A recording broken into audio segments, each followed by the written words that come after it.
He's the T-Rex of political talk. Alex Jones on the GCN Radio Network.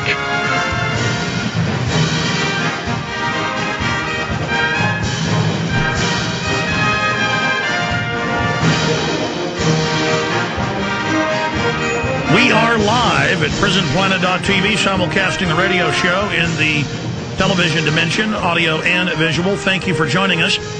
Congressman Dan Hamburg has still agreed to come on with us today. He's a little bit under the weather, so we're just going to do about 20, 30 minutes with him and then go back to your phone calls and cover all the news. The reason I wanted to have him on is that he wrote some big op-ed pieces in publications like the San Francisco Chronicle detailing PDD 51, the FEMA camps. His analysis was dead on, right in line with ours, and he was worried that this whole apparatus would be passed on after Bush left because, let's face it, presidents have become ceremonial to a great extent.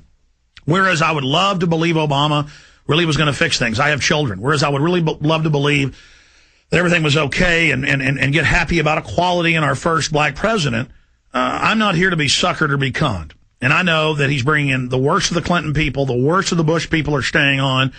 The banker bailout bill gave immunity to the bankers. $8.5 trillion has been stolen, according to multiple publications, Bloomberg, AP, San Francisco Chronicle. And it's been 8 weeks since we learned the new numbers. That was in the first month and a half they stole it. Over $1.3 trillion. Hard to get your mind around numbers that big. And now they're setting up an open world bank run by the bankers. So the ones that engineered all this, Obama is run by Wall Street. I mean, I said you can't vote for McCain, you can't vote for Obama. But I agree with Dr. Paul Craig Roberts, was a big Reaganite, that he said he was voting for Obama, and I couldn't say he was bad because he said, I have to repudiate George Bush, the torture, the secret arrest, the police state, the lying about wars, the lying about WMD. So he said, I'm voting for Obama. And I said, well, he's going to end up being just as bad. And Robert said, well, probably so, but it's a message to the world. But I said, well, what about after Obama gets in and it all continues? He goes, well, that remains to be seen.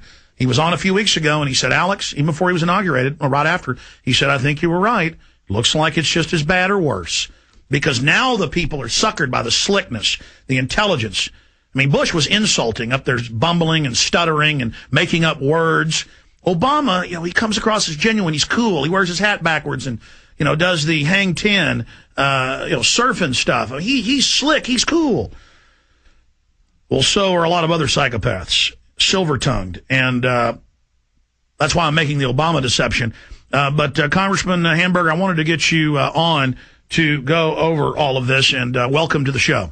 Well, thank you, Alex. And, I'm a big fan of Paul Craig Roberts. I try to read everything that I see that comes out on the net that he writes. And I have to say that I mostly share your perception. I don't think Obama is a psychopath, but I'd sure like to know what he was doing when he went to work for Business International Corporation after he left Columbia.